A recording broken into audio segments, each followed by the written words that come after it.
এ ফুটো, কি ভাবছিস? ল্যাংচারে চিন্তার কি আর শেষ আছে? এই যে আমাদের ঝালমুড়ির ব্যবসাটা নষ্ট হয়ে গেল, এখন কি ব্যবসা করব? বলেই তো হালাস, টেনে হকারি করব। টেনে কি বিক্রি করব সেটা করে ভেবে দেখছিস? তারপর টাকা পয়সা তো নেই হাতে। এ ফুটো, আমরা কি কোনো লোন নিতে পারি?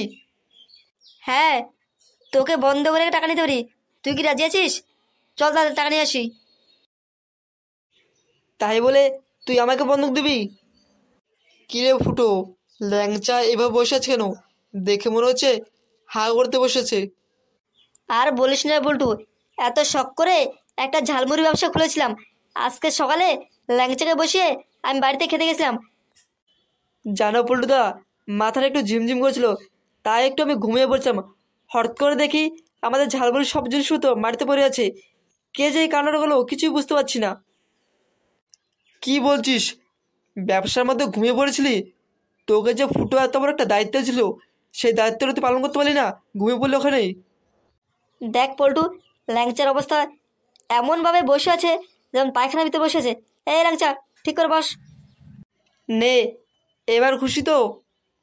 ভাই ফুটো, তোরা এবার কি করবি, কি ভাবছিস? পল্টুদা, ভাবছি টেনে হকারি করতে পারবো, কিন্তু কি হকারি করব? আর যে আমাদের পুঁজি, সেই পুঁজিটাই তো নেই।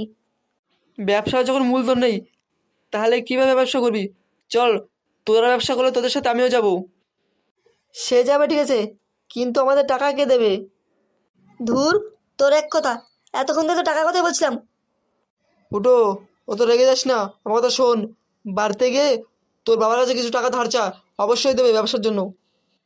তুই আর লোক পেলে না পল্টুদা, আমার বাবা দেবে টাকা ধার, তারপর আমি করে ব্যবসায়।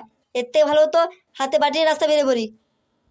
তাহলে তোর মার কাছে চা, দেখ তোর মা কি বলে।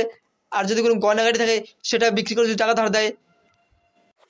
এ পল্টুদা, বাবা মার কাছ থেকে যখন টাকা নেবে ওটা ধার কেন বলছো? আরে ল্যাংচা, তুই কি কিছু বুঝতে পারছিস না? ওটা ব্যবসার জন্য নেবে। বুঝলে পল্টুদা, দেখি মায়ের সাথে কথা বলে মা কি বলে, থাকলে দেবে। এ ল্যাংচা, তুইও বাড়ি চলে যা। বাড়ি গিয়ে তোর বাবার কাছে, তোর মার কাছে টাকা ধার চা, দেখ কি বলে। দেখি গিয়ে কি বলে ওরা। ফুটো, তুই ল্যাংচার আশা ছেড়ে দে, নিজের ব্যবসা টাকা নিজে জোগাড় কর। ধুর, আমি কি আমার জন্য টাকা আনতে বলিস নাকি? ওই টাকাটা ওর জন্য ও নেবে, আমার সাথে ব্যবসা করবে বলে। আর শোন, এবারকার ব্যবসা সবাই নিজের নিজের আলাদা আলাদা করে নেবো, একসাথে কেউ করবো না। তা ট্রেনের মধ্যে কি বিক্রি করবি, কিছু কি ভেবেছিস? এই পল্টুদা, এখন এখান থেকে যাও তো, আমাকে একা থাকতে দাও। আমার একটু ভাবতে দাও কি করবো না করবো। আর বরং তুমিও বাড়ি যাও, বাড়িতে টাকা জোগাড় করো। এত জ্বালা যন্ত্রণা আর সহ্য হয় না। শখ করে একটা দোকান দিয়েছিলাম, তাও শয়তানি করে নষ্ট করে দিল। হে ভগবান, হয় দেখা দাও, না বস্তা বস্তা টাকা দাও। শালা, জীবনটা পুরো তেলে ভাজা হয়ে গেল। ফুটো, তোমার কি হয়েছে? এনারই কম ছিল, এসে গেছে এবার কাটাকাটি নুচ্ছে মারতে। বলো, কি বলতে এসছো? আমার দুঃখের দিন দেখতেছো তাই না? ফুটো, তুমি এত রেগে যাচ্ছ কেন? তোমার সাথে আমি কথা বলতে এসেছি। বলো, কি বলবে? আজকে সকালবেলা তোমার সাথে আমি খুব খারাপ ব্যবহার করছি, এই জন্য আমি তোমার কাছে ক্ষমা চাইতে এসেছি। তোমার কথা শেষ হয়ে গেছে, এবার এখান থেকে যাও, আমাকে একা থাকতে দাও। যাচ্ছি বাবা। এত রেগে যাচ্ছ কেন? তাই দুপুরবেলা তোমার ব্যবসা রেখে এখানে কেন বসে আছো? আমার ব্যবসা নষ্ট হয়ে গেছে, কে যেন আমার ঝালমুড়ির সব জিনিসপত্র মাটিতে ফেলে দিয়েছে। এবার থেকে আমার ঝালমুড়ি ব্যবসা বন্ধ। এবার থেকে ট্রেনে হকারি করব, কিন্তু খুব দুশ্চিন্তায় আছি, পকেটে টাকা নেই, কিভাবে ব্যবসা শুরু করব।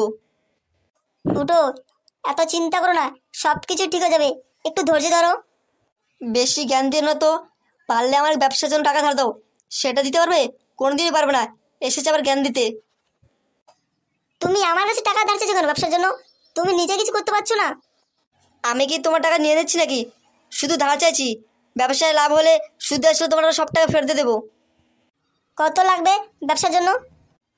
তুমি কত দিতে পারো সেটা বলো। 1-2 লাখ, 5 লাখ, 10 লাখ, কত পারো তুমি সেটা বলো। ও মা, অত টাকা আমি করতে পারবো? তুমি বলে না হয় 10-15 টাকা আমি বের করে দিতে পারবো। ঠিক আছে, তুমি ওই টাকায় নিয়ে আসো, ওই টাকা দিলে আমার হবে। পরে আমার টাকা আমাকে ফেরত দেবে তো? আরে হ্যাঁ রে বাবা, তুমি আগে টাকাটা তো নিয়ে আসো।